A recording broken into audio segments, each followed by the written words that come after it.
Smartphone अर्थात ये चीज जो आप सभी के पास, आप में से अधिकांश लोगों के पास पाया जाता है ना।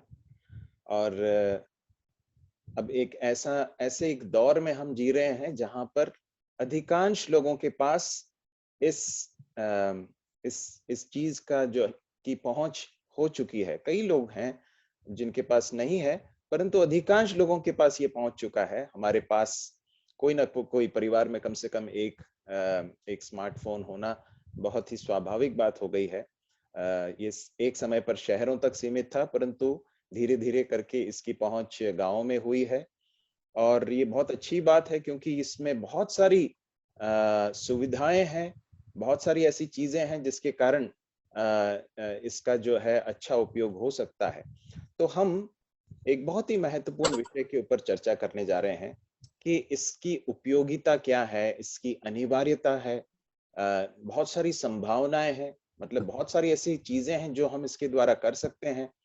और लेकिन इसके साथ साथ इसके प्रभाव भी हैं, अच्छे प्रभाव भी हैं और बुरे प्रभाव भी हैं। तो हम मैंने कुछ चित्रों को आपके सामने रखा है।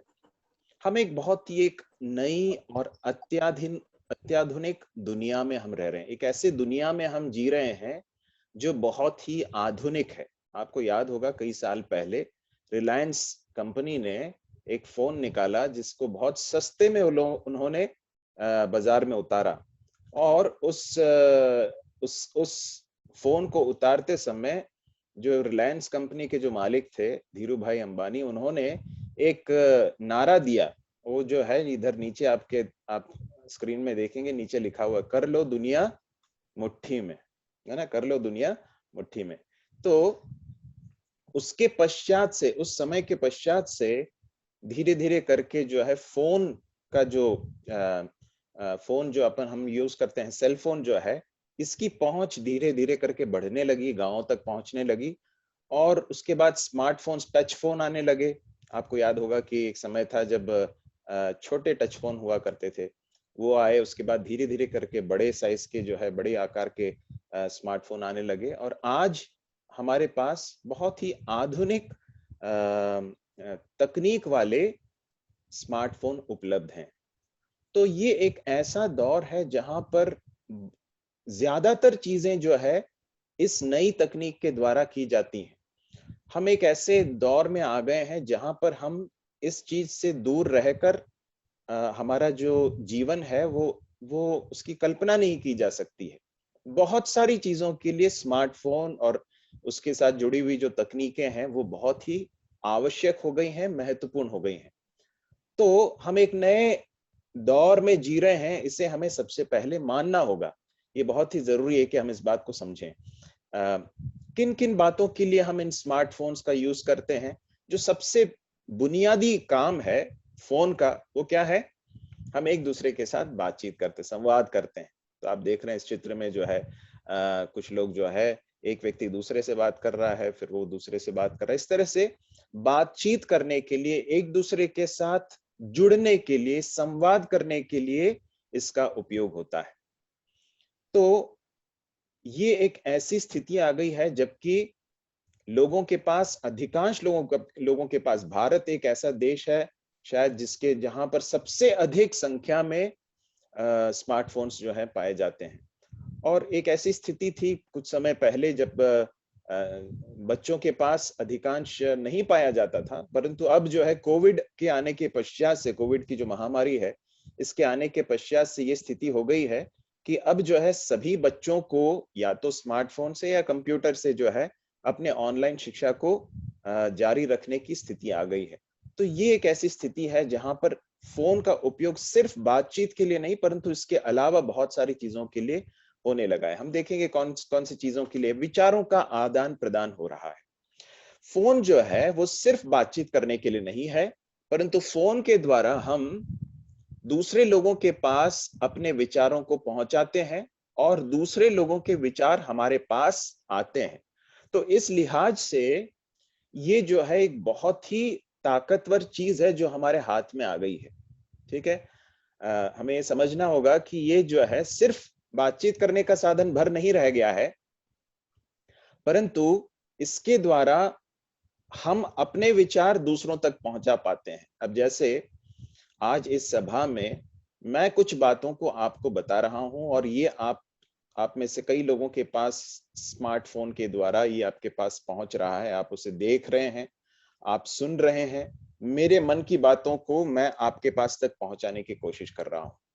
तो स्मार्टफोन जो है वो बातचीत करने के लिए भी, संवाद करने के लिए हम उपयोग करते हैं, साथ में हम विचारों का आदान प्रदान करने के लिए भी उपयोग करते हैं। मैंने आपके पास आपकी बात, मेरे मन की बात पहुंचाई। इसी तरह से आपके पास बहुत सारे लोगों के, बहुत सारी कंपनियों के, बहुत सारे समूहों के विचार आपके पास इस एक माध्यम के द्वारा पहुंच सकते हैं। तो इसलिए हमें समझना है कि इसकी संभावना बहुत ही अपार है, बहुत बड़ी संभावनाएं हैं। तो इसको सही रीति से भी इसका उपयोग किया जा सकता है, जैसा कि हम इन दिनों देख रहे हैं। आपको मालूम होगा कि इस महामारी के बाद एक मानो एक विस्फोट हुआ है। किस तरह का विस्फोट हुआ है? इस तरह की, हम जिस तरह की ऑनलाइन सभाएं कर रहे हैं, इस तरह की सभाओं के का एक मानो विस्फोट हुआ। बहुत सारे मसीही कलीसियाओं ने और ऑर्गेनाइजेशंस ने, संगठनों ने, चर्चेस ने क्या किया? जूम के द्वारा या गूगल मीट के द्वारा जो है, फोन के द्वारा लोगों के पास अपनी पहुंच बनाई और इस तरह से परमेश्वर के वचन को पहुंचाया, परमेश्वर के वचन का आदान प्रदान हो रहा है। तो ये बहुत ही एक महत्वपूर्ण एक जरिया बन गया है विचारों के आदान प्रदान के लिए। तो ये इसका एक अच्छा एक पहलू है, लेकिन इसका दूसरा पहलू भी है जिसमें हम बाद में जाकर आएंगे। तो हमने पहले देखा कि हम इसका उपयोग संवाद के लिए करते हैं, बातचीत के लिए, एक दूसरे के साथ बातचीत करने के लिए। अब बहुत आसान हो गया। एक समय हुआ करता था, मैं जब खुद 1900 में, मैं 1998 की बात बता रहा हूँ, मैं रायपुर में था और स्मार्टफोन वगैरह उस समय मेरे पास नहीं था, बहुत ही कम लोगों के पास हुआ करता था। और उस समय पर जो है, मैं अपने घर इंदौर में फोन पर अगर मुझे बात करना है तो मैं किसी एसटीडी पीसीओ में जाया करता था। आप सभी को भी वो बात, वो समय याद होगा, एसटीडी पीसीओ में जाया करते थे और उसके बाद 8:30 बजे के बाद से जो है 11 बजे तक उस फोन का रेट जो है 1/3 हो जाता था और उसके बाद 11 बजे के बाद 1/4 हो जाता था। तो 11 बजने के इंतजार में रहते थे कि 11 बज जाए तो जो है फोन करके अपने घर में मम्मी पापा से बात करें, अपने प्रियजनों से बात करें। तो ये एक स्थिति हुआ करती थी। अब ऐसी स्थिति है कि हम अभी चाहें तो अभी, और बहुत ही सस्ते दरों में, पहले जिस तरह से हम पैसे खर्च होते थे उससे बहुत कम खर्च में आज बातचीत हो जाती है। कोई व्यक्ति किसी स्थान से दूसरे स्थान पर गया है तो वो उस पूरी यात्रा के दौरान जो है अपने प्रियजनों के साथ संपर्क में रह सकता है। इसलिए संवाद बहुत आसान हो गया है ना? विचारों का आदान प्रदान बहुत ही आसान हो गया है। अब कोई भी कंपनी, अब आप फोन अपना यूज करते हैं, आपने देखा होगा कभी YouTube आप जब ऑन करते हैं, जब चलाते हैं, तो YouTube में जो वीडियोस चलते हैं, वीडियोस के बीच में अचानक जो है एक एडवर्टाइजमेंट आ जाता है, एक क्या बोलते हैं उसको, विज्ञापन आ जाता है, विज्ञापन आ जाता है ना? तो ये विज्ञापन क्यों आता है? जब जब किसी का वीडियो जो है ज्यादा चलने लगता है तो उसमें विज्ञापन आते हैं, उसके द्वारा कमाई होती है कंपनी को और उस कमाई का एक अंश जो है वो YouTube, जो जिसने उसमें वीडियो डाला है उसको भी दिया जाता है। तो ये बीच में जब वीडियो में जो विज्ञापन आते हैं, उसमें जो कंपनी, जो कंपनी विज्ञापन दे रही है वो क्या करने की कोशिश कर रही है? क्या करने की कोशिश कर रही है? वो विचारों का आदान प्रदान कर रही है, वो विचारों को आपके पास पहुंचा रही है, कुछ पहुंचा रही है आपके पास। वो आपसे कुछ कहना चाहती है, कंपनी आपके पास कुछ कुछ क्या बोलना चाहिए, उत्पाद लेकर आना चाहती है, आपसे कहना चाहती है कि देखो इस वाले प्रोडक्ट को यूज करके देखो, इस वाले उत्पादन को यूज करके देखो, ये आपके लिए बहुत अच्छा होगा। इस तरह से कुछ कंपनियों के और कुछ दूसरे वीडियोस के, बहुत सारी चीजों के विज्ञापन आते हैं। तो संवाद के लिए उपयोग होता है, विचारों के आदान प्रदान के लिए उपयोग होता है। फिर बहुत ही तेज गति से खबरों का पहुंच जाना इसके द्वारा अब संभव हो गया है। मैं जब इस प्रेजेंटेशन को बना रहा था तो मैं एक इमेज ढूंढ रहा था कि मोबाइल फोन पर जो है न्यूज करके, तो मैंने देखा तो बहुत ही रोचक लगा कि वो उसमें बांसवाड़ा की एक खबर आ गई। पढ़िए अब बांसवाड़ा की हर खबर अपने मोबाइल पर, हेलो बांसवाड़ा। तो आप देख रहे होंगे कि किस तरह से फोन पर खबरों को बहुत ही तीव्र गति से, तेज गति से लोगों के पास पहुंचा दिया जाता है। यहां पर कुछ घटना घटी, कुछ ही सेकंड के अंदर वो दुनिया के कोने तक पहुंच सकती है। इतनी ताकत है इस फोन के अंदर। एक समय पर हमें लगता था, प्रकाशित वाक्य के अंदर लिखा है कि दो प्रभु के, परमेश्वर के गवाह होंगे और उनको मार डाला जाएगा और उनके शव जो है वो 3 दिन तक पड़े रहेंगे और उसके बाद फिर जो है वो फिर से जीवित हो जाएंगे। और ये उस पूरे घटनाक्रम को जो है पूरा विश्व देखेगा, इस तरह से लिखा है। और हमें समझ में नहीं आता था। फिर बाद में जब टीवी आया तो हमको लगा कि शायद टीवी से देखेंगे। अब समझ में आ रहा है कि ये कितना क्रांतिकारी एक एक आविष्कार है कि दुनिया की किसी कोने में कुछ घट जाता है, उसको वीडियो समेत हमारे पास तुरंत उसके फुटेज आ जाते हैं, है ना। तो तेज गति से खबरों का पहुंच जाना, बहुत जल्दी हमारे पास खबरें आती हैं, हम खबरें सुन सकते हैं, देख सकते हैं। अब जो है ये स्थिति आ गई है। मुझे ऐसा जब मैंने इसकी जांच की तब मुझे समझ में आया, कृपया जिन्होंने अपने फोन म्यूट नहीं किए हैं, कृपया म्यूट करके रखें अपने माइक को, ताकि हमारे सेशन में कोई व्यवधान ना हो।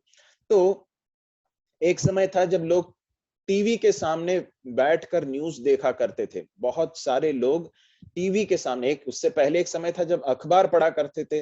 अभी भी कई लोग अखबार पढ़ते हैं, लेकिन अखबार का पढ़ना बहुत कम हो गया। प्रिंट मीडिया जो जिसे कहते हैं वो उसका उसका बहुत काम कम हो गया। उसके बाद जो है टीवी आई, टीवी के द्वारा खबरें सुनने लगे। अब ये स्थिति है कि बहुत बड़ी संख्या में लोग खबरों को या न्यूज को कहां देखते हैं? अपने स्मार्टफोन में देखते हैं। बहुत आसान है, खोल लिया और उसके बाद न्यूज देख लिया। तो न्यूज के खबरों के लिए किया जाता है इसका उपयोग। फिर हमारे कार्यों को व्यवस्थित एवं सुसंगठित करने की सुविधा। अब आप यहाँ पर देख रहे हैं इस पिक्चर में कि हम किसी दफ्तर में काम करते हैं या हमारे घरों में भी हमारी बहनें जो है अपने चौके में या किचन में जो है क्या करते हैं, कुछ शेल्फ रहता है, कुछ अलमारी रहती है जिसके अंदर व्यवस्थित तरीके से बर्तनों को रखते हैं या मसालों के डब्बे रखते हैं, चाय पत्ती, शक्कर रखते हैं। तो इस सब के द्वारा हम क्या करने की कोशिश करते हैं? चीजों को व्यवस्थित तरीके से रखने की कोशिश करते हैं, हमारे जीवन को व्यवस्थित करने की कोशिश करते हैं, संगठित करने की कोशिश करते हैं। और आज जो स्मार्टफोन है उसके द्वारा हमारे क्रियाकलापों को और भी अधिक सुसंगठित करने के लिए, अंग्रेजी में कहते हैं ऑर्गेनाइज करना, है ना, कि मुझे क्या क्या आज कार्य करने हैं और अपने चीजों को सही रीति से ऑर्गेनाइज करके रखना, संगठित करके रखना, व्यवस्थित करके रखना। तो इस तरह की चीजों के लिए भी इसका उपयोग होता है। तो जो इसका सही उपयोग कर सकते हैं, करते हैं, उनके लिए ये बहुत ही लाभ का एक डिवाइस या एक उपकरण हो सकता है। क्योंकि इसके द्वारा हम अपने बहुत सारी चीजों को की योजना बना सकते हैं, किस तरह से हमें करना। मैंने अपने स्मार्टफोन के जो है फ्रंट स्क्रीन पर जो है मैंने एक चीज बना रखी है जिसमें मेरे दिन प्रतिदिन के जो है जो कार्य मुझे करने हैं, यदि कुछ कहीं सेशन लेना है, उन सारे डेट्स को मैंने लिख के रखा है। फिर कैलेंडर आता है ना, कैलेंडर के अंदर भी हम करते हैं प्लानिंग। तो इस तरह से हमारे कार्यों को व्यवस्थित एवं सुसंगठित करने की सुविधा है। अब अगला जो चीज देख रहे हैं आप, मैं सोचता हूँ कि आपको ये पिक्चर देखकर समझ में आ रहा है। आप में से जो युवा है, मैं आपसे चाहूंगा कि आप में से कोई अनम्यूट करके बताए कि ये किस चीज का पिक्चर दिख रहा है यहाँ पर। Google map. Google map. ठीक है, गूगल मैप्स दिख रहा है। अब यहाँ से हमें हमें अपने घर से किसी विशेष स्थान पर जाना और हमें उस स्थान का रास्ता हमको नहीं मालूम। तो क्या करते हैं हम? पहले क्या किया करते थे? हम लोगों से पूछते थे और उसके बाद फिर हम निकल पड़ते थे, फिर रास्ते पर लोगों से पूछते थे और इस तरह से जाया करते थे। परंतु अब ऐसी स्थिति आ गई है कि किसी भी गली के कूचे के अंदर भी किसी व्यक्ति को पहुंचना हो तो ये जो गूगल मैप्स है ये बहुत आसानी से उन्हें पहुंचा देता है। इसलिए आपने देखा होगा फ्लिपकार्ट है या फिर अमेज़न है या इस तरह के जो चीजें आपके घर पर पहुंचाते हैं लोग, वो गांव गांव में भी पहुंच जाते हैं। और मैं अभी फिलहाल केरल में हूँ, हालांकि हम मध्य प्रदेश में इंदौर में सेवा करते हैं। अभी फिलहाल हम लोग केरल में आए हुए हैं। और जहाँ पर मैं रह रहा हूँ, मेरी पत्नी का जो घर जहाँ पर है वो शहर से थोड़ा दूर है, परंतु यहाँ पर भी अमेज़न और फ्लिपकार्ट बड़े आसानी से पहुंच जाता है। और यहाँ पर तो ठीक है, फिर भी ठीक है, परंतु हमारे मध्य प्रदेश में हो शहरों के अंदर बहुत बहुत सकरी गलियां होती हैं, परंतु यदि उस व्यक्ति का लोकेशन मिल जाता है तो बहुत ही आसानी के साथ वहां पहुंचा जा सकता है। तो क्या ये एक अच्छी चीज है क्या? बिल्कुल अच्छी चीज है। इसके द्वारा हम बहुत ही आसानी के साथ किसी भी स्थान में पहुंच सकते हैं। बहुत बड़ी सुविधा जो है इसके द्वारा मिली है। फिर इसमें हम कई बार रिमाइंडर्स डालते हैं। रिमाइंडर का अर्थ क्या है कि हम भूल ना जाएं, इसके लिए हम कुछ चीजों को लिख कर रखते हैं, है ना, रिमाइंडर बोलते हैं उसमें। तो अलार्म क्लॉक इस तरह से कई लोग जो है मोबाइल फोन को अलार्म क्लॉक के रूप में भी यूज करते हैं। कल सुबह मुझे उठना है, 5 बजे उठना है या 6 बजे उठना है, तो 6 बजे का अलार्म लगा लिया। इसी तरह से रिमाइंडर डाले जा सकते हैं कि मुझे कल 5 बजे बांसवाड़ा के कलीसिया के द्वारा आयोजित इस कार्यक्रम में मुझे भाग लेना है, तो मैं उसका रिमाइंडर डाल देता हूँ। तो इस तरह से क्या होता है कि ये जो उपकरण है ये हमारे जीवन को और भी अधिक सुविधाजनक और भी अच्छी तरीके से चीजों को करने के लिए बहुत ही सुविधाजनक बना देता है। तो रिमाइंडर्स के रूप में हम इसका यूज करते हैं। फिर प्लानिंग करने के लिए या योजना बनाने के लिए हमारे पास कैलेंडर, गूगल कैलेंडर मिल जाता है या मोबाइल का कैलेंडर मिल जाता है। कैलेंडर के अंदर किसी विशेष दिनांक में मुझे क्या क्या कार्य करने हैं, इन कार्यों को बनाने के लिए, योजना बनाने के लिए हमारी मदद करता है। फिर अब ये जो देख रहे हैं आप, ये विशेषकर कोविड महामारी आने के बाद ये बहुत ज्यादा एक चीज है जो हो गई। क्या हो गई कि शिक्षा जो है, स्कूल की जो शिक्षा, स्कूल कॉलेज की सब जो शिक्षा है वो कैसे हो गई? ऑनलाइन हो गई। क्यों ऑनलाइन हो गई? क्योंकि हम किसी स्थान पर शारीरिक रूप से इकट्ठा होने में असमर्थ हो गए, महामारी बढ़ गई और इसलिए ऑनलाइन शिक्षा स्टार्ट हो गई। अब एक समय पर ये ऐसा नहीं कि अभी कोविड के साथ ही आरंभ हुआ, पहले से ही था, परंतु कुछ बहुत ही थोड़ी मात्रा में ये सीमित था। परंतु कोविड के आने के बाद से क्या हो गया, ये बहुत ज्यादा बढ़ गया। अब ऐसी स्थिति है कि ये ऐसी स्थिति है कि अब बिना एक स्मार्टफोन के या कंप्यूटर के हमारी क्लासेस हो नहीं सकती। ये ऐसी स्थिति आ गई। तो अंदरूनी गांवों के अंदर भी जो है इसकी पहुंच हो गई है और बहुत सारे बच्चे जो हैं इसके द्वारा इस ऑनलाइन शिक्षा को ग्रहण करते हैं। कई बार जो है ये पहले पहले जब ये आरंभ हुआ था उस समय बच्चों के लिए भी बहुत थोड़ा मुश्किल हुआ था किस तरह से करना है। और जो शिक्षक थे उनके लिए भी बड़ी तकलीफ थी क्योंकि वो भी इसके लिए परिचित नहीं थे, है ना। परंतु अब जाकर करीब करीब ये जो दूसरा साल है कोविड का, इसमें आते आते जो है बहुत सारे लोग बहुत एक्सपर्ट हो गए हैं। अब उनको मालूम है किस तरह से ऑनलाइन क्लासेस अटेंड करना है और किस तरह से स्कूल के टीचर को जो है गच्चा दे के क्लास के बीच में जो है क्लास चल रही है लेकिन हम उसके बीच में कुछ और भी चीजें करते रहे, ये भी हो रहा है। सही है? आप मेरे साथ हैं? जी हाँ। सही है, बिल्कुल। तो ये चीजें भी हो रही हैं। तो ऑनलाइन शिक्षा जो है ये हो गई है। उसके बाद ऑनलाइन बैंकिंग। बैंकिंग का मतलब बैंक में हम जाते हैं, किस लिए जाते हैं? पैसे डालने के लिए जाते हैं, पैसे रकम निकालने के लिए जाते हैं, रकम डालने के लिए, जमा करने के लिए जाते हैं, या किसी व्यक्ति को पैसे भेजना हो तो वहां जाया करते थे। अब ऐसी स्थिति आ गई है कि हमें घर बैठकर किसी व्यक्ति के पास अगर पैसे भेजना हो तो बड़ी आसानी के साथ एक क्लिक में जो है पैसे भेजे जा सकते हैं। तो कितनी आसानी हो गई है ना। सोचकर देखिए कि एक समय था जब मैं नौकरी किया करता था उस समय पर मैं 500 रुपए बैंक में, स्टेट बैंक ऑफ इंडिया के एक ब्रांच में, शाखा में जो है पैसे जमा करने के लिए गया। और आप जानते हैं क्या हुआ वहां पर? वहां पर आप सभी मेरी आवाज सुन रहे हैं ना?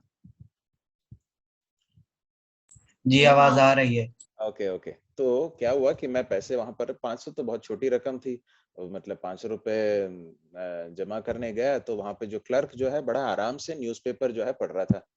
और यहाँ मेरे पीछे करीब 3-4 लोग खड़े हुए हैं, उसको कोई फर्क नहीं पड़ रहा था, बड़े आराम से वो बैठा हुआ है और न्यूज़पेपर पढ़ रहा है। आपने ऐसा देखा होगा, सरकारी बैंकों में एक समय हुआ करता था, अभी नहीं हो पाता।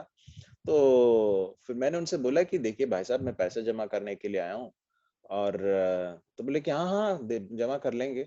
और कुछ थोड़े आराम से उसने, बड़े आराम से इसने अपना सब काम किया। उसके बाद फिर उसने बोली लाइए पैसे लाइए, तो मैंने 500 रुपए दिए। तो वो बोलता कि क्यों, घर में रखने के लिए जगह नहीं थी क्या? तो मैंने बोला कि ये तो आप बहुत गलत बात कर रहे हैं, आपको ऐसा बोलना नहीं चाहिए, आपको इसी काम के लिए तो यहाँ पर रखा गया है।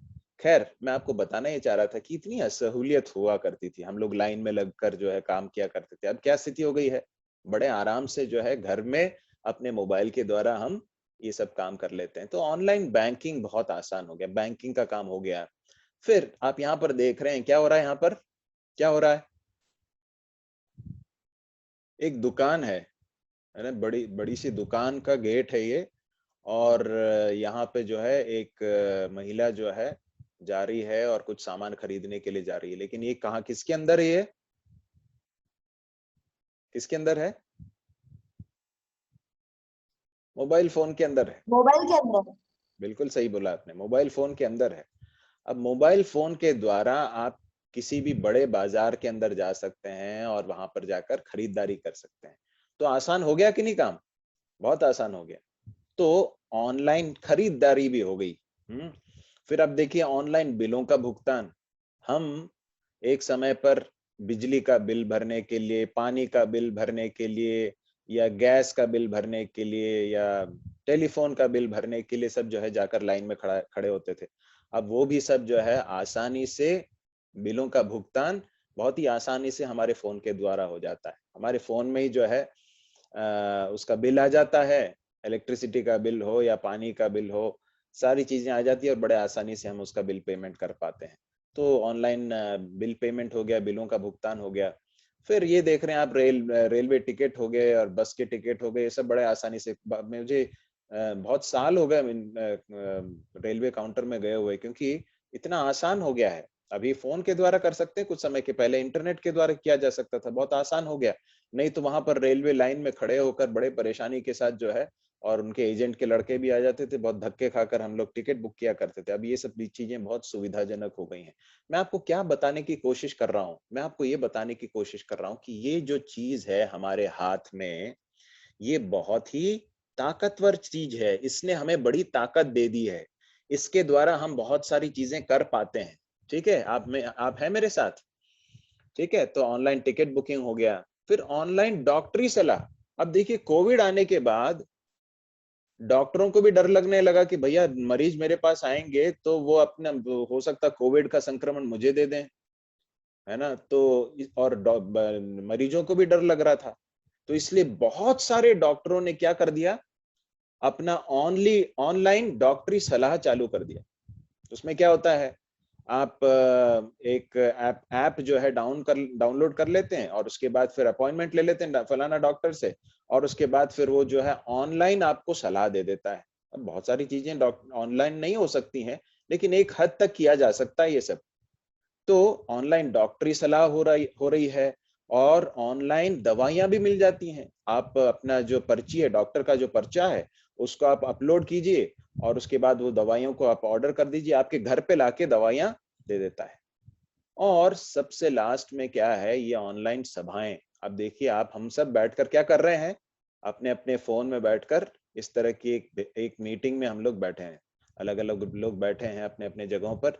मैं केरल में बैठा हूँ, आप बांसवाड़ा में बैठे हैं, कुछ लोग जो है मध्य प्रदेश में अंबा में बैठे हैं। बहुत सारे अलग अलग स्थानों पर बैठकर हम एक ही माध्यम के द्वारा, फोन, अपने फोन में जो है ये सब कर पा रहे हैं, ऑनलाइन सभाएं हो रही हैं।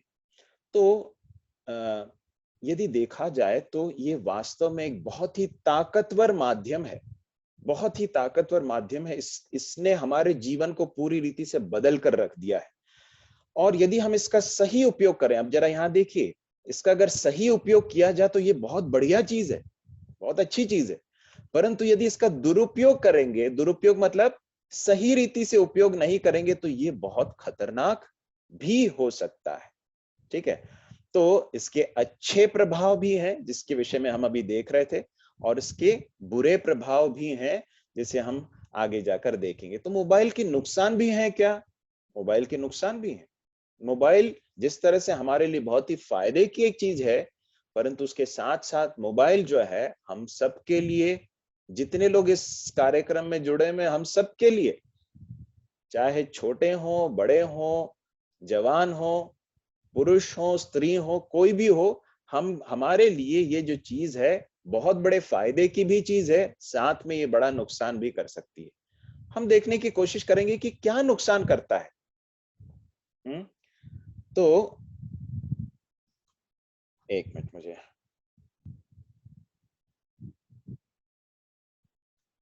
या तो मोबाइल फोन का जो एक बहुत बड़ा प्रभाव है वो हमारे मन के ऊपर है। कई बार हम इस चीज को समझ नहीं पाते हैं कि हम फोन को यूज करते हैं, मोबाइल फोन यूज करते हैं, स्मार्टफोन यूज करते हैं। कई बार हमें ऐसा लगता है कि ये तो बस एक, हम लोग बस कुछ प्रोग्राम देख रहे हैं, कुछ वीडियो देख रहे हैं, या किसी से व्हाट्सएप पे कुछ मैसेज भेज रहे हैं, या फिर फेसबुक पे कुछ मैसेज देख रहे हैं या भेज रहे हैं, जो भी है, अपना फोटो ले रहे हैं। ये सारी चीजें कई बार हम करते समय ये समझते नहीं है कि इसका हमारे ऊपर, हमारे मन के ऊपर भी प्रभाव पड़ सकता है यदि हम उसको सही रीति से न उपयोग करें। यहाँ पर जो सबसे पहली जो चीज आप देख रहे हैं, यहाँ पर क्या लिखा है? अवसाद या निराशा। अवसाद का अर्थ क्या है? अवसाद मतलब जो अंग्रेजी में इसको कहते हैं डिप्रेशन, मतलब बहुत निराशा, निराशा, मन बहुत निराश हो जाना। और नीचे देख रहे हैं आप, गुस्सा होना, चिड़चिड़ापन, और उसके बाद फिर यहाँ पर आप देख सकते हैं परेशान हो जाना, अकेलापन। अब जो देखिए, मोबाइल फोन एक ऐसी चीज है जिसके द्वारा हम बहुत जल्दी लोगों के साथ जुड़ सकते हैं। सही है कि नहीं? जुड़ सकते हैं, बहुत आसानी के साथ लोगों से जुड़ सकते हैं। परंतु जो रिसर्च है, जो लोग इसका अध्ययन करते हैं, वो लोग ये बता रहे हैं कि युवा पीढ़ी जो है, आज की जो युवा पीढ़ी है, वो बहुत ज्यादा अवसाद में या निराशा में अपने जीवन को व्यतीत करती है, बहुत अकेलापन महसूस करती है, बहुत जल्दी गुस्सा हो जाती है, बहुत जल्दी चिड़चिड़ा हो जाती है, और बहुत जल्दी परेशान होने वाली एक पीढ़ी है। ऐसा क्यों? ऐसा इसलिए क्योंकि ये जो फोन, ये जो चीज हमारे हाथ में आई है, इसका सही रीति से उपयोग हमने नहीं किया है ना। एक उदाहरण मैं आपको देना चाहता हूं। आप में से कई लोग जानते हो कि फेसबुक क्या होता है। फेसबुक में हम अपने पोस्ट डालते हैं, कई लोग फोटो डाल देते हैं, या हम लोग कहीं गए, और उसके बाद फिर उसके आधार पर हम देख, कई बार लोग जो लड़के लड़कियां जो है, या युवा युवती जो होते हैं, या बड़े लोग भी देखते हैं कि हमें कितने लाइक्स मिले, है ना, कितने लोगों ने हमारे इस पोस्ट को पसंद किया। सही है क्या? यदि सही है तो अपने हाथ को उठाकर बता सकते हैं। सही है?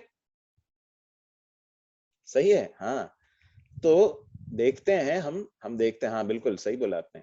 तो हमें कितने लाइक मिल रहे हैं। अब कई बार लोग इतने इसमें गुम हो जाते हैं, उनको इतना ये अच्छा लगने लगता है कि वो पूरी रीति से इसमें डूब जाते हैं, और उसके बाद फिर उनके दिन का जो मूड जो है, मूड मतलब मैं मन की जो अवस्था है, वो इस आधार पर रहती है कि लोगों ने उनको पसंद किया, उनके पोस्ट को पसंद किया, उनके फोटो को पसंद किया कि नहीं पसंद किया।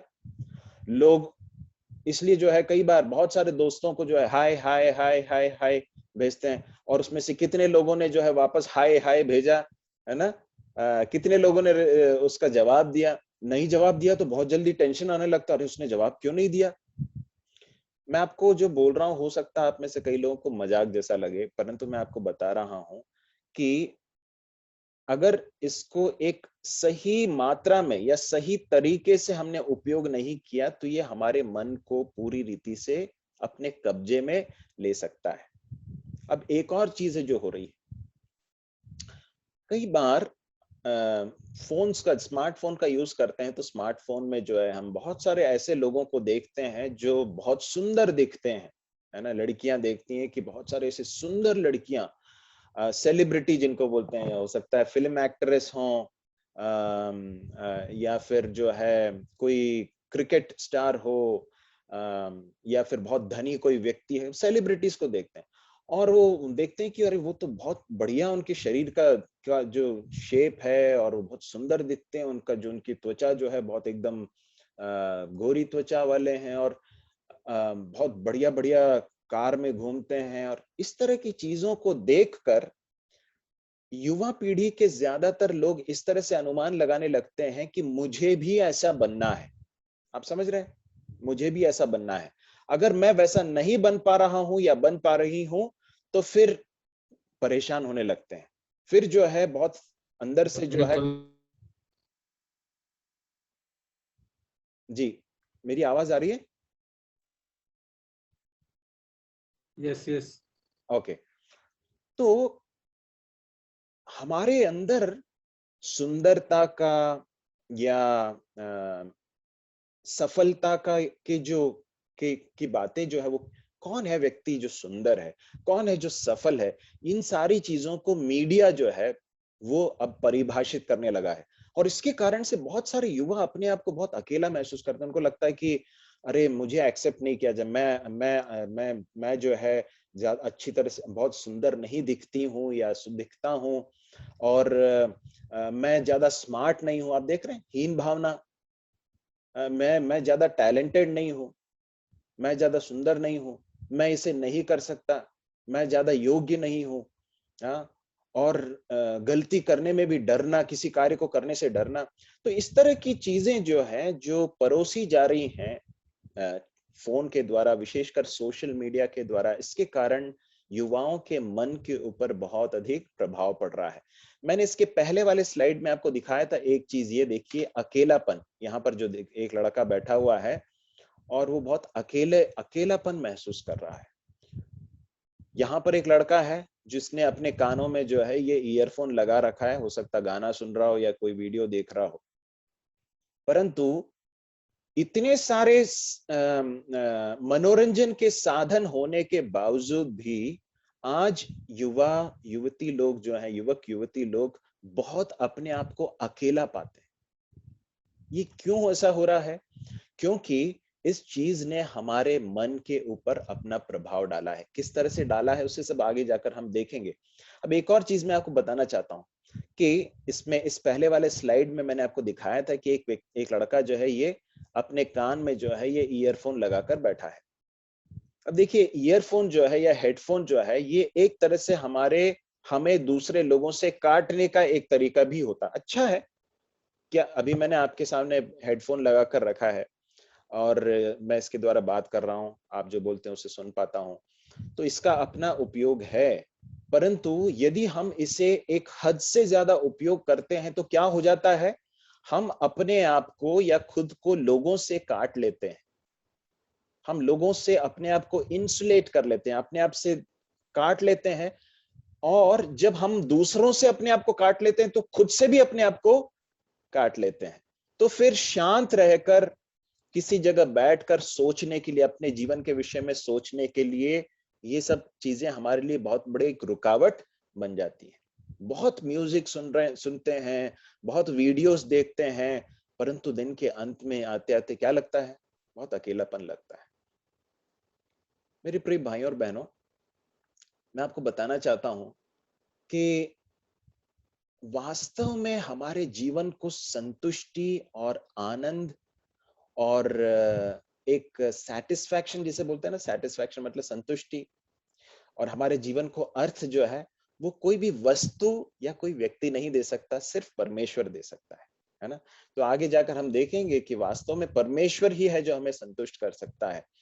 और यदि हम अपने जीवन के अर्थ को, अपने जीवन के आनंद को, अपने खुशी को अपनी शांति को इस एक चीज के अंदर ढूंढने की कोशिश करेंगे, तो मैं आपको बताना चाहता हूं कि हमें बहुत फ्रस्ट्रेट कर देगा, ये हमें बहुत निराश कर देगा, है ना।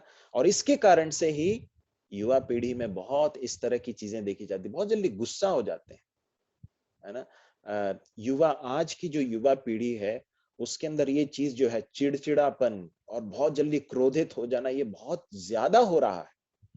हिंसा की चीजें बहुत ज्यादा हो रही है। क्यों? ये कहां से आ रहा है?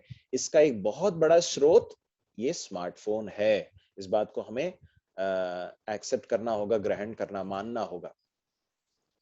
फिर अगली बात जो है, तो ये हमारे ऊपर इसका एक क्या बोलना चाहिए, हमारे मन के ऊपर प्रभाव पड़ता है, और दूसरा हमारे दिमाग के ऊपर भी इसका प्रभाव पड़ता है।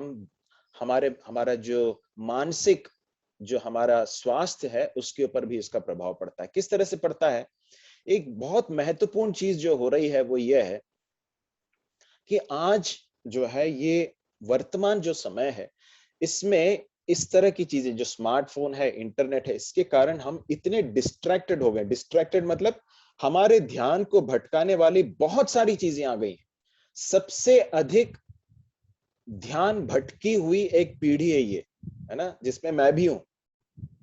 मैं आपको ये जब बोल रहा हूं तो उसका अर्थ ये नहीं है कि मैं कहीं दूसरे किसी ग्रह से आया हूं, ऐसा नहीं है। हम एक ऐसे दौर में रह रहे हैं जहां पर हमारे ध्यान को केंद्रित करने में रुकावट बनने वाली बहुत सारी चीजें। अभी देखिए, यह लड़का यहाँ पर बैठा है, कुछ काम कर रहा है, परंतु फोन में से बहुत सारी चीजें आ रही है, नोटिफिकेशन आ रहा है, मेल आ रहा है, ईमेल आ रहा है, वो व्हाट्सएप का चैट आ रहा है, अरे बैटरी 100% हो गया है, फिर किसी ने कोई मैसेज भेजा है। तो जो काम कर रहा है उस पर ध्यान केंद्रित नहीं कर पा रहा है। तो ये फोन जो है, ये हालांकि बहुत अच्छी चीज है, परंतु इसको सही स्थान पर, इसके सही स्थान इसको नहीं दिया जाएगा तो क्या होगा? ये हमारे लिए बहुत अधिक हमारे ध्यान को, हमारे एकाग्रता को भंग करने वाली एक चीज हो सकती है। अभी बैठे हुए हैं, आपने देखा होगा कि लोग जो हैं, बातचीत करने में बड़ा मुश्किल होता है, लोगों को बातचीत कर नहीं पाते हैं। साथ में बैठे रहते हैं दोस्त लोगों के साथ, और बैठते समय भी एक दूसरे के साथ बातचीत नहीं कर पाते। बातचीत करने के बीच में जो है, ये फोन ऐसा करके देख लें, अच्छा मैसेज कुछ आया है क्या, अच्छा कुछ व्हाट्सएप पे कुछ आया है क्या, कुछ फेसबुक पे नया कुछ पोस्ट आया है क्या। क्या हो रहा है मालूम है? क्या हो रहा है? हम ध्यान केंद्रित नहीं कर पा रहे हैं। कोई काम करते हैं तब भी हमारा मन जो है एकाग्र नहीं हो पाता है, फोकस नहीं कर पाता है। क्यों नहीं कर पाता है? क्योंकि ये जो स्मार्टफोन के जो नोटिफिकेशंस हैं, कई बार ये नोटिफिकेशन मतलब उसमें से कुछ बजता है, कोई मैसेज का टोन आ जाता है या कोई फोन आ जाता है, इसके द्वारा जो है बहुत ज्यादा ध्यान भंग करने वाली चीजें हो रही हैं। और इसके कारण जो विद्यार्थी हैं उनकी पढ़ाई के ऊपर बहुत असर हुआ है। मैं सोचता हूँ कि आप इस बात को समझ रहे हैं। आप में से जितने लोग स्टूडेंट्स हैं, विद्यार्थी हैं, कक्षाओं क्लास स्कूल में पढ़ते हैं या कॉलेज में पढ़ते हैं, मैं आपको बताना चाहता हूं कि यदि हम इस चीज का सही उपयोग नहीं करेंगे तो ये हमारी पढ़ाई में बहुत बुरा असर डाल सकता है। बहुत सारे बच्चों की जो पढ़ाई का जो स्तर है वो बहुत नीचे इसलिए आ गया क्योंकि उन्होंने इसके द्वारा जो डिस्ट्रैक्शन होता है, डिस्ट्रैक्शन मतलब हमारा ध्यान भंग होता है, ध्यान केंद्रित नहीं कर पाते हैं, उस चीज को सही रीति से मैनेज नहीं किया, उसको सही रीति से उन्होंने उसको सही रीति से हैंडल नहीं किया, तो मन के ऊपर प्रभाव डालता है। ये हमारे मानसिक, हमारे बौद्ध बुद्धि को ये जो है प्रभावित करता है। किसी एक चीज के ऊपर फोकस नहीं कर पाना, कोई काम कर रहे हैं उसके बीच में जो है, देखिए मैं आपको पूछना चाहता हूं, आप खुद अपने आप से पूछिए कि आप कोई काम करते हैं, इसके बीच में अगर आपके पास में अगर स्मार्टफोन है तो आप अनजाने में भी आप जो है कई बार अपने फोन को चेक कर लेंगे। आप उसको जरा आप अपने आप को चेक कर देखिए, तब आपको यह समझ में आएगा। ये ऐसा क्यों होता है? क्योंकि हम एकाग्र नहीं हो पा रहे हैं। तो इसके लिए क्या करना होगा आगे जाकर हम देखेंगे, परंतु बहुत जरूरी है कि इसकी एक जगह है, इसके लिए दिए जाने वाले समय के लिए कुछ सीमाएं हैं। यदि मैं उसको अगर किसी ने अपना माइक जो है अनम्यूट किया हुआ है, कृपया अपने माइक को म्यूट कर लें।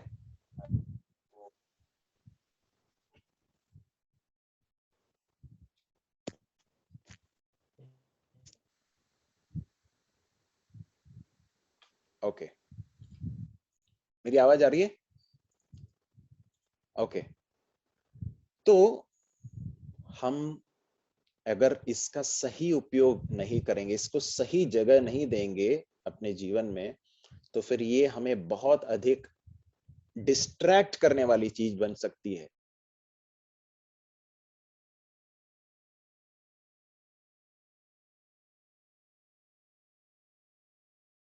या तो हम किसी भी काम में फोकस नहीं कर पाएंगे, किसी भी काम को करते समय भी हमारा ध्यान इधर उधर से भटकता रहेगा। अरे वो मोबाइल फोन में कुछ आया तो नहीं, जरा देख लेता हूँ, है ना। तो ये फोकस नहीं कर पाना विशेषकर एक क्षेत्र को सबसे ज्यादा प्रभावित करता है, और वो है हमारी पढ़ाई। पढ़ाई में बहुत जरूरी है कि हम जिस चीज को पढ़ रहे हैं उसमें हमारा पूरा ध्यान हो। और अगर पढ़ते समय हम अपने स्मार्टफोन को पास में रखते हैं, अगर बार बार उसी में हमारा ध्यान जा रहा है, सोशल मीडिया चेक कर रहे हैं, ये सब चीजें कर रहे हैं, तो मैं आपको बताना चाहता हूँ हमारी पढ़ाई के ऊपर बहुत गहरा असर पड़ेगा, बहुत बुरा असर पड़ेगा। तो ये एक एक हानिकारक एक प्रभाव है जो स्मार्टफोन के दुरुपयोग के कारण होता है। फिर तीसरा जो है वो ये है कि हम समय का सही तरह से उपयोग नहीं कर पाते हैं। एक व्यक्ति अगर स्मार्टफोन को सही रीति से अगर उपयोग नहीं करेगा तो क्या होगा, समय कब निकल गया मालूम नहीं पड़ेगा। आप में से जितने लोग स्मार्टफोन यूज करते हैं, एक बहुत सारे एप्लीकेशंस हैं जो आप डाउनलोड करते हैं। तो अगर आप एप्लीकेशंस डाउनलोड कर ही रहे हैं तो मैं आपसे गुजारिश करूंगा कि एक एक एप्लीकेशन है जिसे आप डाउनलोड कर सकते हैं, यदि हो सकता है आप में से कई लोगों के फोन के अंदर वो ऑलरेडी हो। उसको कहते हैं डिजिटल वेलबींग। डिजिटल वेलबींग में क्या होता है, डिजिटल वेलबींग नाम के उस ऐप को जैसे आप खोलते हैं तो वो बताता है कि आपने दिन भर में कितना समय फोन को अनलॉक किया, कितने नोटिफिकेशंस आपने पढ़े, कौन कौन से एप्लीकेशंस में आपने कितना कितना समय व्यतीत किया। तो क्या होता है मालूम है, यदि हम उसको खोलेंगे तो ये हमारे हमारे जीवन का एक दर्पण, हम हमारे मोबाइल फोन के उपयोग का एक दर्पण है। वो दिखाएगा हमें कि हमने कितना समय कौन कौन से एप्लीकेशन में क्या क्या किया है। मैं बता रहा हूं आपको कि कई बार बहुत बहुत सारे लोग बहुत समय जो है, बहुत अधिक समय जो है ऐसे ही, मतलब बिना किसी कारण के, बिना किसी विशेष कारण के ऐसे ही फोन को चेक करने में समय व्यतीत कर देते हैं। जो स्टडीज हुए हैं, जो अध्ययन हुए हैं, उनके अनुसार ये बताया जाता है कि एक औसत व्यक्ति जो है हर 12 मिनट में जो है वो अपने फोन को चेक करता है। हर 12 मिनट में, मतलब एक औसत बता रहे हैं, एक एवरेज बता रहे हैं। तो करीब दिन में जो है वो करीब 80 बार जो है अपने फोन को चेक करता है। और ज्यादातर लोग बिना किसी विशेष कारण के अपने फोन को चेक करते हैं, है ना। और कुछ काम भी नहीं हो, कुछ काम नहीं भी हो तो भी जो है फोन लेकर जो है कुछ कुछ ऐसे ऐसे देखते रहेंगे, या ये देख लिया, व्हाट्सएप चेक कर लिया, या कुछ और देख लिया, इस तरह से कुछ ना कुछ करते रहते हैं। और बहुत सारे लोग बहुत अधिक समय सोशल मीडिया पर, फेसबुक या ट्विटर या इंस्टाग्राम या इस तरह की चीजों में बहुत अधिक समय, यूट्यूब पर बहुत अधिक समय व्यतीत करते हैं। और इसके कारण क्या होता है आप जानते हैं, हमारे समय का सही उपयोग नहीं हो पाता है। आपको, मुझको, हम सभी को 24 घंटे परमेश्वर ने दिए हैं। और इस 24 घंटे का ये जो दिन है ना, आप देख रहे हैं ये जो घड़ी है इसके पांव लगे हुए हैं और एकदम भाग रहा है। समय भागता जाता है, इसको जो है हम सही रीति से अगर उपयोग में नहीं लाएंगे तो ये कब हमारे हाथ से निकल कर चला जाएगा हमें मालूम भी नहीं पड़ेगा। और यदि हम अपने समय का सही रीति से उपयोग नहीं करेंगे तो एक दिन हमें परमेश्वर के सामने इसके लिए जवाब भी देना पड़ेगा कि हमने किन बातों के लिए अपने जीवन को व्यतीत किया, किन बातों के लिए हमारा अधिक समय निकला। आप यदि एक विद्यार्थी हैं तो वर्तमान में आपकी प्राथमिक बुलाहट यह है कि आप अपने पढ़ाई में परिश्रम करें। यदि हम किसी काम को कर रहे हैं तो हमारी प्राथमिक बुलाहट है कि उस कार्य को हम अच्छी तरह से करें। तो फोन का उपयोग, स्मार्टफोन का उपयोग जो है, उसमें बहुत जरूरी है कि हम इस बात को चेक करें, ध्यान से देखें कि क्या ये अनावश्यक रूप से मेरा इसके ऊपर बहुत समय व्यतीत तो नहीं हो रहा है।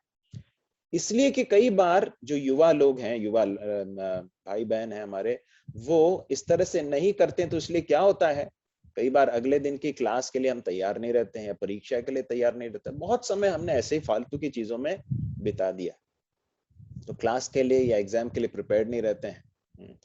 दूसरी एक और चीज ये है कि जब हम समय निकाल कर अगर पढ़ाई नहीं करेंगे, है ना, समय निकाल कर पढ़ाई नहीं करेंगे, अगर हमारा व्यर्थ में बहुत समय जा रहा है, तो क्या होगा मालूम है, तो फिर जिस जिस सब्जेक्ट को आप पढ़ रहे हैं उसको जरा अच्छी तरह से उसका विश्लेषण करने के लिए, सोचने के लिए कि मैं क्या पढ़ रहा हूं, उस सब्जेक्ट को, उस विषय को अच्छी तरह से समझकर उस पर मास्टरी करना आपके लिए संभव नहीं होगा, क्योंकि आपने बहुत समय जो है अनावश्यक चीजों में, व्यर्थ में जो है देखने में आपने समय बिता दिया। एक और चीज मैं आपको बताना चाहता हूं, जब समय की बात की जा रही है, आपको मालूम होगा, अभी मेरे पास है नहीं, न्यूज़पेपर, अखबार जब हम पढ़ते हैं तो क्या होता है, अखबार को हम खोलते हैं और उसके बाद फिर उसके फ्रंट लाइन को पढ़ते हैं, आगे की भागों को पढ़ते हैं, फिर हम पेज पलटते रहते हैं, पढ़ते पढ़ते पढ़ते क्या होता है, अंत में लास्ट आ जाता है अखबार का पूरा, हम पढ़ने के बाद क्या करते हैं, उसको फोल्ड करके रख देते हैं, खत्म हो गया, पढ़ना खत्म हो गया।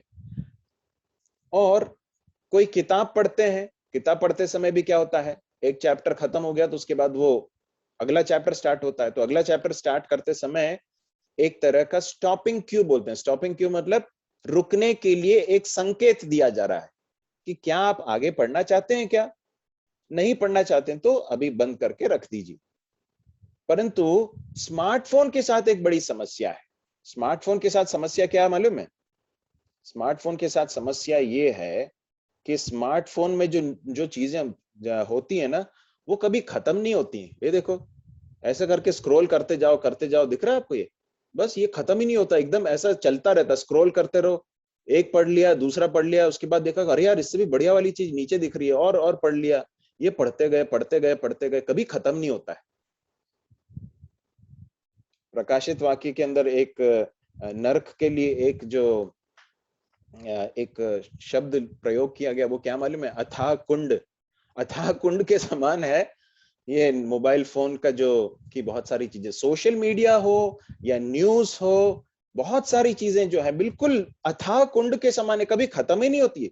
तो इसलिए हमें खुद को अपने लिए एक समय निर्धारित करना होगा, नहीं तो ये समय बहुत जल्दी खा जाएगा, हमारा समय बहुत जल्दी से खा जाएगा, हमें मालूम भी नहीं पड़ेगा कि हमने कहाँ अपने समय का दुरुपयोग कर दिया। तो ये जो है हमने देखा, अभी तक क्या क्या देखा था, हमने इस बात को देखा कि इसके द्वारा जो है हमारे मन के ऊपर प्रभाव पड़ता है, हमने इस बात को देखा कि हमारी बुद्धि के ऊपर प्रभाव पड़ता है, और हमारा समय का जो उपयोग है इसके विषय में हम कई बार बहुत गड़बड़ियां कर लेते हैं।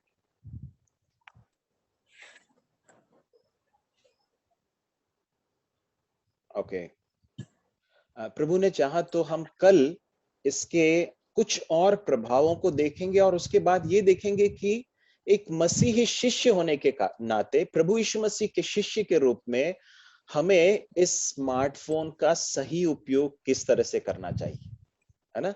आज हमने देखे कि ये बहुत अच्छी चीज है, बहुत सारी संभावनाएं इसमें है, इसने हमारे जीवन को बहुत सुविधाजनक बना दिया है, इसमें बहुत सारी सुविधाएं हैं, ये हमारे जीवन के लिए बहुत लाभप्रद है, परंतु इसके साथ साथ इसके प्रभाव भी हैं, और दुष्प्रभाव ज्यादा हैं, है ना। तो यदि हम सही रीति से उपयोग नहीं करेंगे तो ये बहुत दुष्प्रभाव हमारे ऊपर डाल सकता है। तो हमने देखा कि हमारे मनोभाव के ऊपर, हमारे साइकोलॉजी के ऊपर इसका असर होता है, हमारे बुद्धि के ऊपर